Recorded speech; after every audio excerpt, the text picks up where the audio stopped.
Welcome back to the Badger247 show, part of the 247 Sports Network. I'm Matt Perkins, joined once again by Badger247.com writers John McNamara and Nick Osen. It is great, as always, to see both of you guys here, even if the football team at least, is not doing great on the field. That doesn't mean we can't be great here on this show.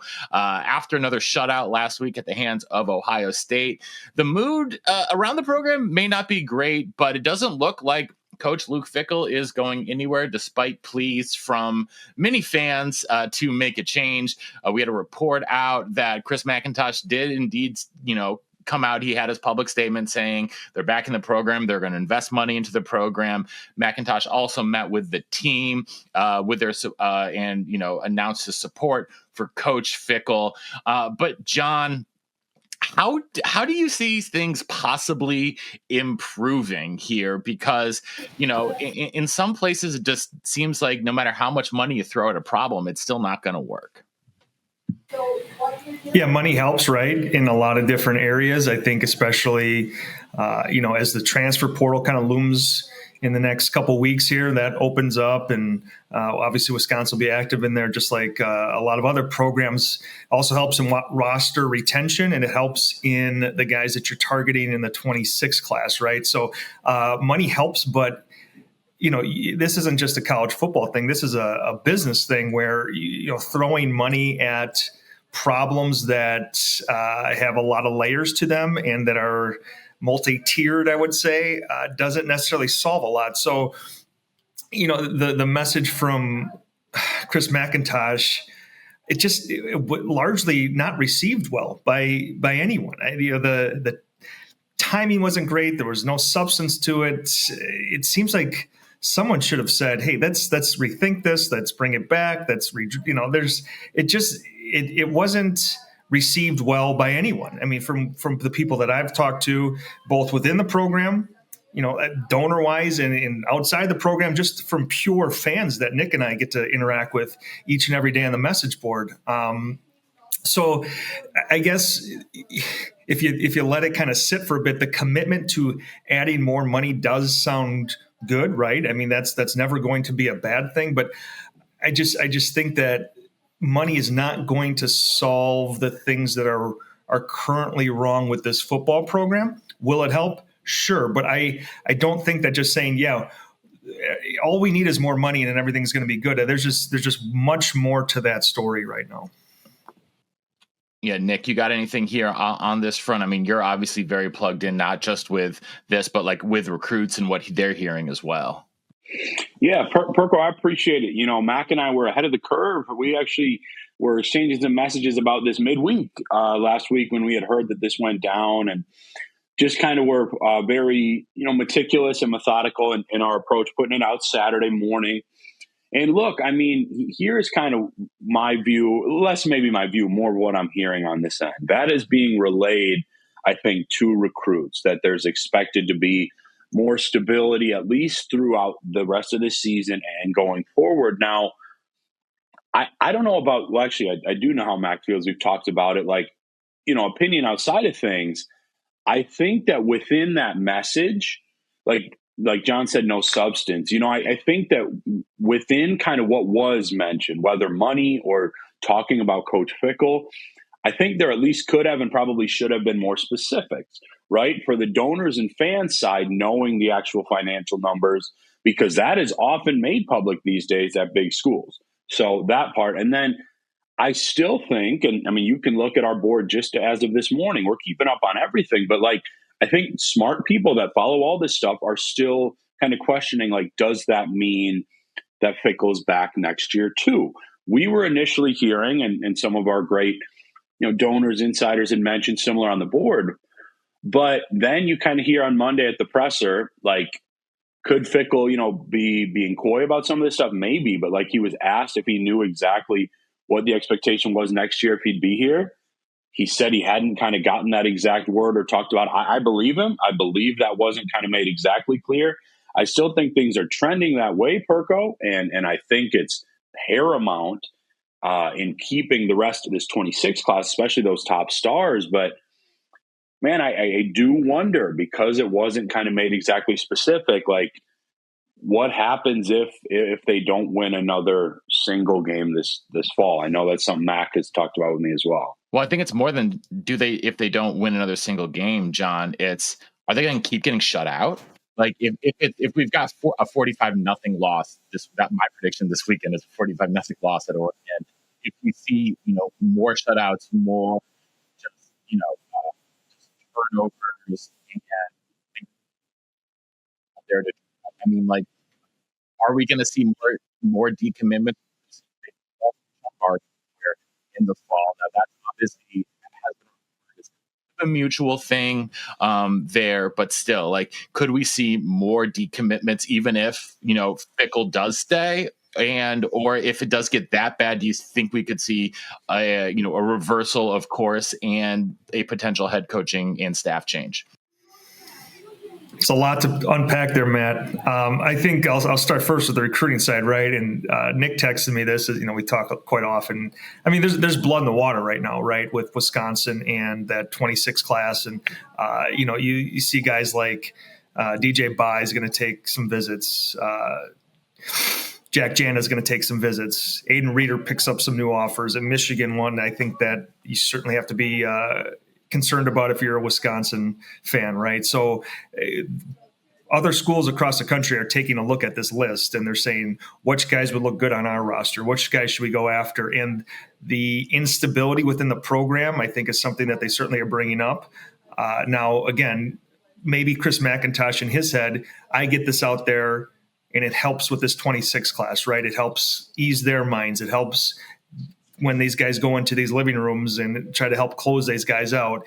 I don't know if it's going to have that impact on them, but at least Wisconsin then could take that to these families and take these to the recruits of saying, hey, look, we're good right now. This is what our administrator says. This is where we are. There's no insecurity. Everyone knows where we are. We're on the same page right now. Again, will that help? I'm not sure, because these programs are going to go hard after Wisconsin's commits. We've talked at length about Jaden Pettit and the schools that have kept in touch with him. Amari Latimer, right? I mean, Ohio State is right there. So now you're kind of going more further down that list of recruits for Wisconsin. And more schools with December 3rd, I believe, is the early signing day, are going to pound Wisconsin in November, trying to get those kids, hey, let's get you up on campus. Hey, let's talk a little bit further. Hey, let's, whatever that might take. It's going to be really crazy close to the month. And then, beyond that, Matt, like the second part of it, what if they, go 0-4 in November with some embarrassing losses to Illinois, Minnesota? Now you're going more towards those quote unquote rivalry games, right? I mean, obviously Iowa was one.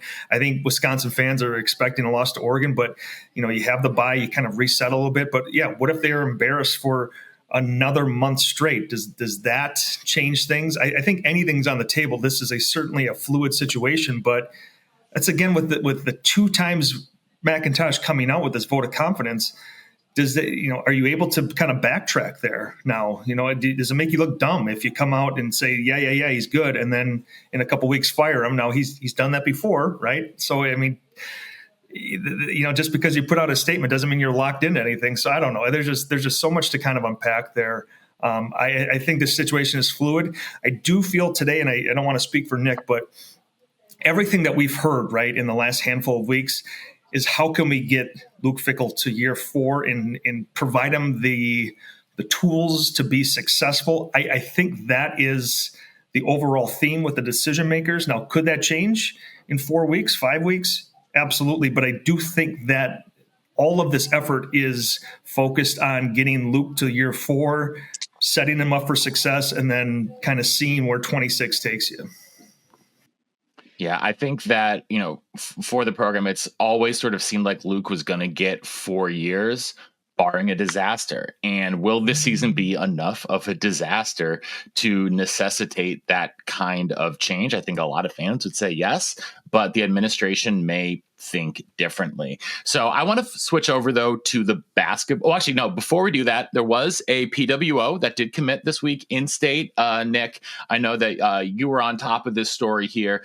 So, what are the Badgers now going to be getting with the addition of McCoy Smith? Yeah, Perko, I appreciate it. We were able to get some quotes. We were on it when he got the PWO this summer. I'm actually familiar. He's from my hometown, so I'd known about him a little bit. So he plays like D-line. He's a star at Wanakee, but obviously he doesn't have kind of as much size as you'd want for a D lineman at this level. But the staff just loves him. They loved what they saw at camp this summer. He's about 5'10", 210-ish, 215. Crazy good speed, though, at that size, too. So he's very, very strong and impressive. They like him at fullback, kind of that tight end hybrid type of role. He's a hard worker, great kid, somebody that has helped lead Wanakee another undefeated regular season.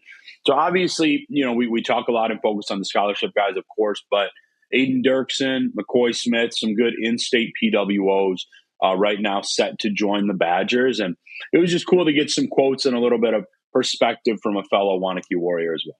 Yeah, and I think obviously my co-host over there, my other podcast, is a former fullback. Always going to love to see fullbacks being added back into the mix. I'm honestly surprised we haven't seen Jackson Aker perform as more of a true fullback in the offense this year. That was something that I had heard from a lot of people, that they were going to be utilizing him as a runner, coming into this season. And I've personally been a bit shocked at the lack of touches for Jackson Aker, especially on runs. So we will see, if that changes moving forward. But let's switch over to the basketball team here, John. The red and white scrimmage was this past weekend.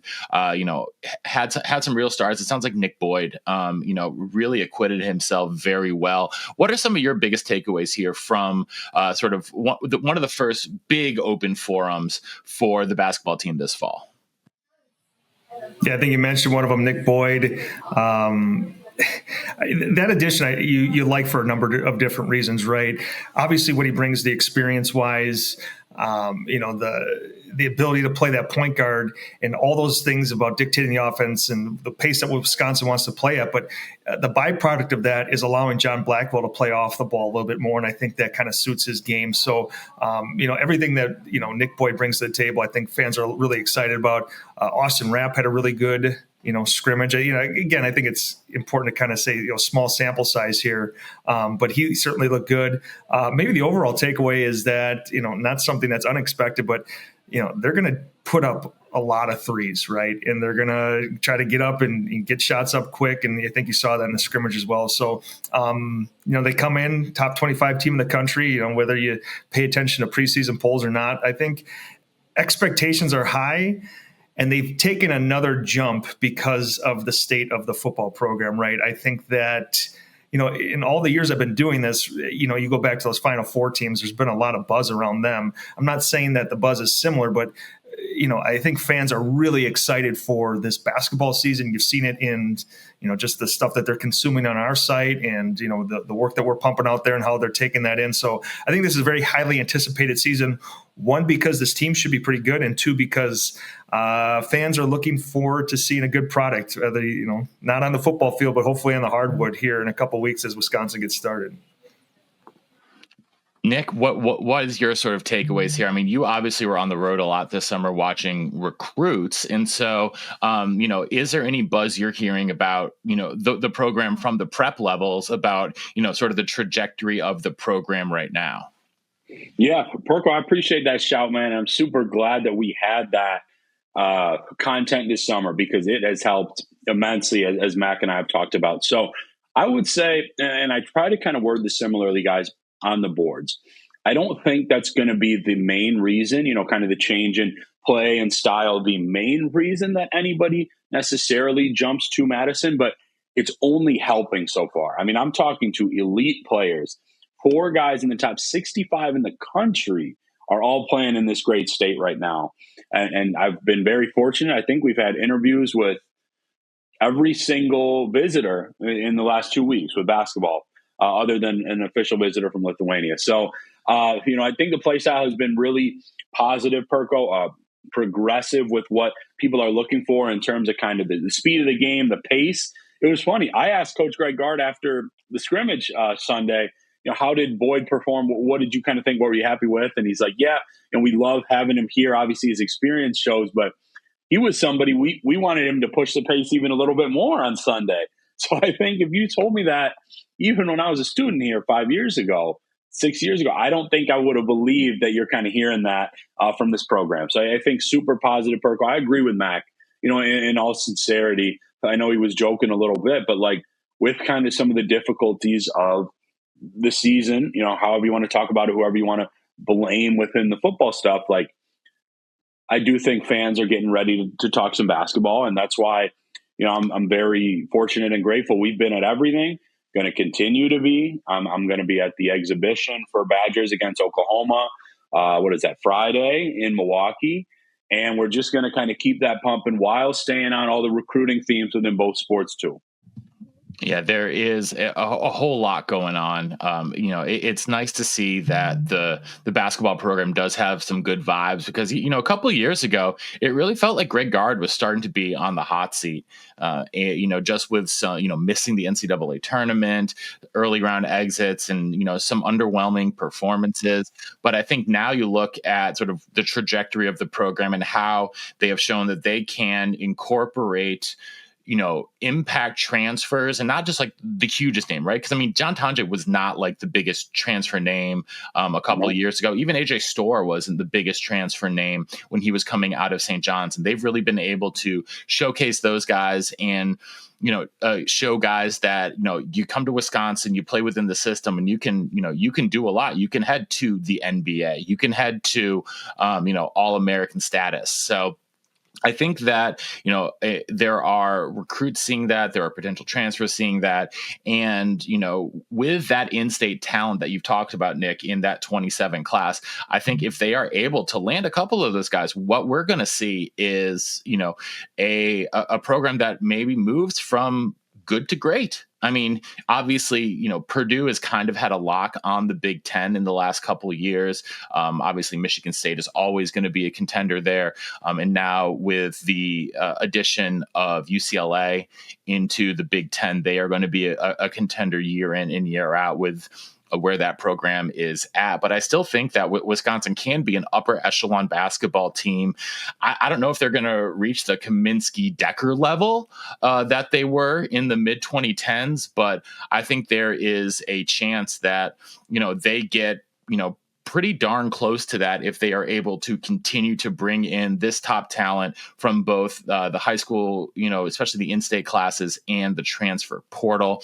But speaking of in-state talent, John, Wisconsin high school football is starting to get into, the end of the season here and sort of there is a bunch of chatter about the playoff bracket here and stuff like that. John, what are some of your big takeaways here from the WIAA playoff brackets that you're seeing? Yeah, man, the D1 field is loaded this year. We talked a little bit about, Wanakee at the start of the show, and, they're a 1 seed. Muskego's a 1 seed. Arrowhead's a 1 seed. Franklin's a 1 seed. You can make a case for all 4 of those teams to come out with a gold ball in Madison. And you even go deeper. If you look at, some of these 2 seeds, Neenah, really good football team. They knocked off Muskego at the start of the year. Badgers undefeated. I don't know about Milwaukee Reagan. I'm not trying to knock on them a little bit, but I don't know if they'll make a push towards state this year. And then, look at Sussex Hamilton down in the bottom of that bracket. You get into the second level, third level of these Division I playoffs. There's going to be some really, really good football games there. I think I've said this kind of throughout this high school season. I don't know if there's, that true heavyweight powerhouse, kind of clear cut number 1. You can make a case for a lot of these schools here. And then even Division II, you're kind of looking down the road a little bit, but I'll say it now, kind of maybe 4 weeks ahead, a potential Green Bay Notre Dame Homestead final at Camp Randall, I think is kind of looming large there. But yeah, this is a great time of year, fall football, but specifically high school football with the playoffs starting out. And all those guys they're gearing up for potentially their last game of their career. So love high school football, love the playoffs. It's going to be a lot of fun to watch over these next 4 weeks. Going to put you on the spot here, John. What's your favorite round one matchup this weekend? Round one. That's a good one. There's a rematch up in that upper right-hand bracket there. Kenosha, Bradford, Case. They played each other last week. I had a feeling you were going to say that, John. That was what I was going to pick for you to say. That's just an interesting one. Marquette Hamilton as a 2-7. Right? That was my pick. Marquette's not down this year, but maybe they're not as high up as you would traditionally see. Hudson Sun Prairie East is a good game. Kimberly Fond du Lac, DC Evers Brookfield East. I mean, there's some years where you could say Appleton North, I think, could be a good one too.